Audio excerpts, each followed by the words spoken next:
Le premier scratch mondial, le premier meilleur temps partiel de Bruno Thierry nous permet maintenant de rêver.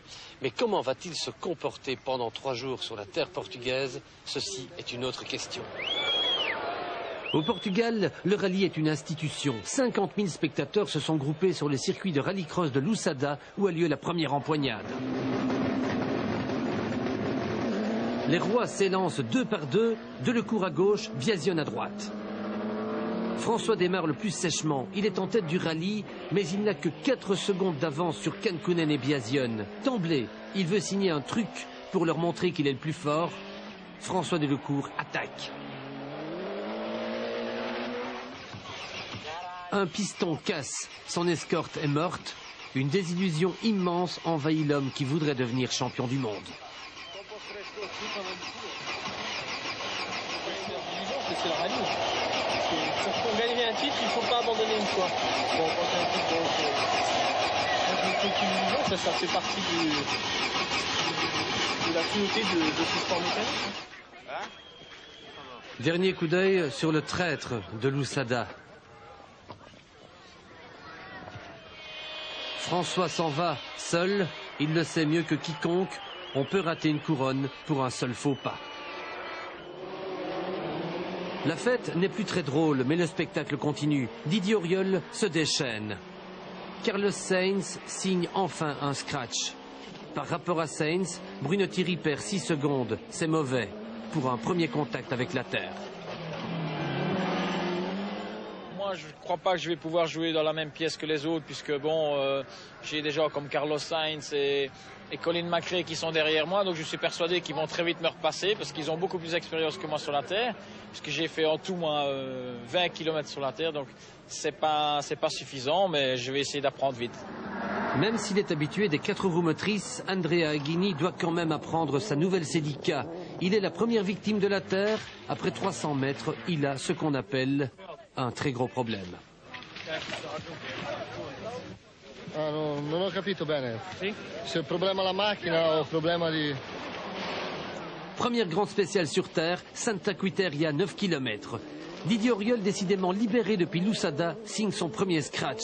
Biasion lui concède 1 seconde, Cancunen 2 secondes. Colin McRae, le king des forêts écossaises, perd lui aussi 2 secondes sur Auriol. Le matador Carlos Sainz est 5e à 4 secondes d'Auriol. Et qui est aussi rapide que Carlos Sainz avec 100 fois moins d'expérience que lui? Bruno Thierry, ex aequo avec Carlos Sainz, c'est incroyable. En Formule 2, 2 roues motrices, le Portugais Macedo mène toujours devant le Finlandais Mäkinen. En 3e position, Grégoire Demévius et Willy Lux ne sont toujours pas très heureux. Ils vont plus vite que Macedo, mais ils sont impuissants face à Mäkinen. On patine. Enfin,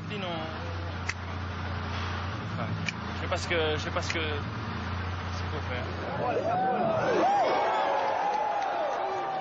Devant une foule immense de plusieurs centaines de milliers de spectateurs, le rallye du Portugal a un nouveau maître.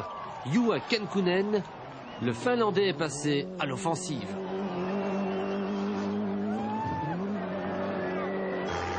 Biasion 2e, Auriol 3e et Sainz 4e tentent de contester sa prise de position. Il résiste.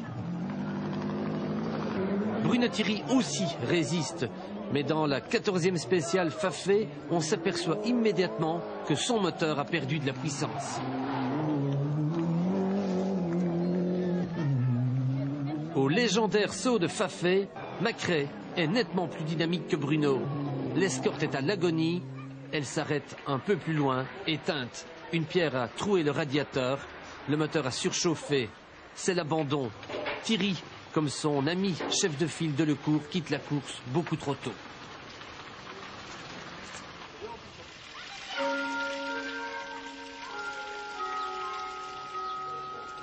La tête de la compétition est bien élaguée. Sournoise, la faucheuse a scié les espoirs franco-belges. Dans le Portugal profond, le temps s'écoule indéfiniment. Cependant, qu'en d'autres lieux se tressent les nouveaux fils du destin.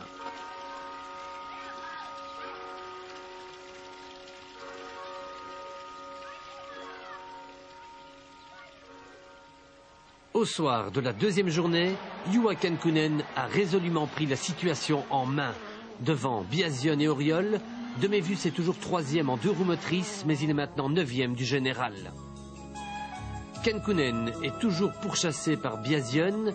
Biasion est menacé par Auriol. Sainz est à l'affût et Macrae aussi.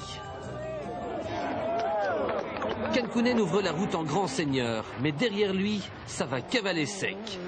Biasion a retrouvé toute sa pêche. Et Auriol est à nouveau agressif et percutant. Derrière ce trio, Carlos Sainz et son équipier Colin Macrae sont en embuscade pour profiter de la moindre défaillance. Tous les espoirs belges se sont reportés sur Grégoire De Mévius et Willy Lux. Ils ont trouvé la bonne carburation. Leur deuxième journée était globalement positive. Ils se sont rapprochés à 28 secondes de la Clio du Portugais Macedo, moins à l'aise sur la terre que sur l'asphalte. Ils peuvent espérer le rattraper. Par contre, ils savent qu'il leur sera très difficile de rejoindre la Nissan du Finlandais Mäkinen, plus véloce sur la terre. Par conséquent, leur but au départ de la 3e journée est de conserver au moins la 9e place du général, tout en visant la 2e position des 2 roues motrices. Grégoire passe à l'attaque.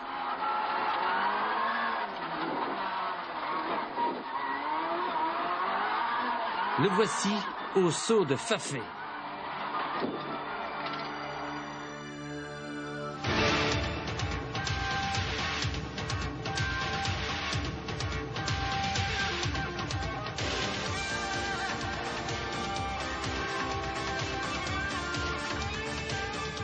Malheureusement, leur aventure va aussi devoir s'arrêter.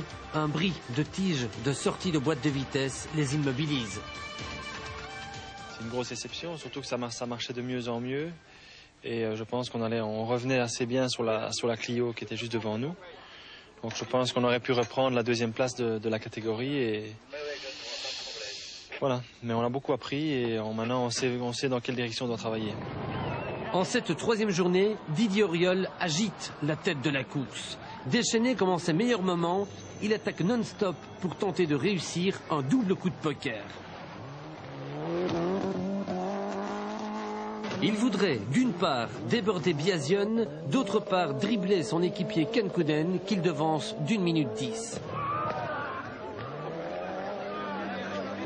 Auriol signe 5 scratchs et parvient à doubler Biasion. Néanmoins, il ne réussit pas à rattraper Kankkunen, qui réplique par 3 scratchs et conserve 41 secondes d'avance.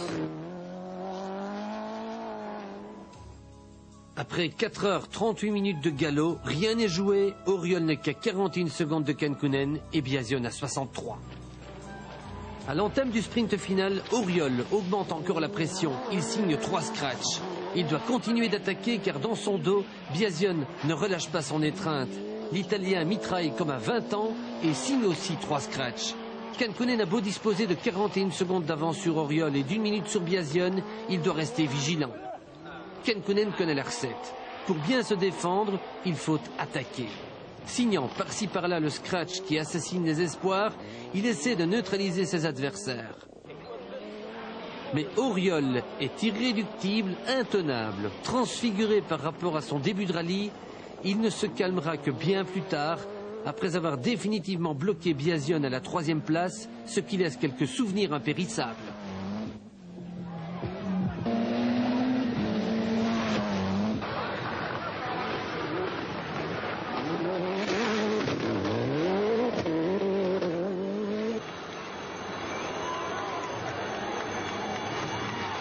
Juha Kankkunen fait une excellente opération. C'est sa 21e victoire en championnat du monde. Elle démontre clairement à Biasion, Auriol, Sainz et consorts que le maître au Portugal, après le retrait de Delecourt, c'est Juha.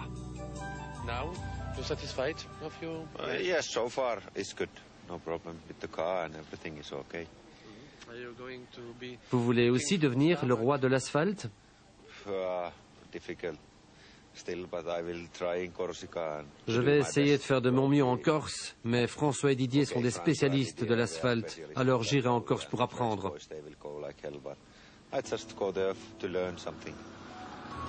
Que faut-il encore lui apprendre à Juha Kankkunen? Il est en tête du classement du championnat du monde des conducteurs devant Sainz et Biasion. Delecour est 4e, Auriol 5e, Ericsson 6e et Bruno Thierry reste 7e.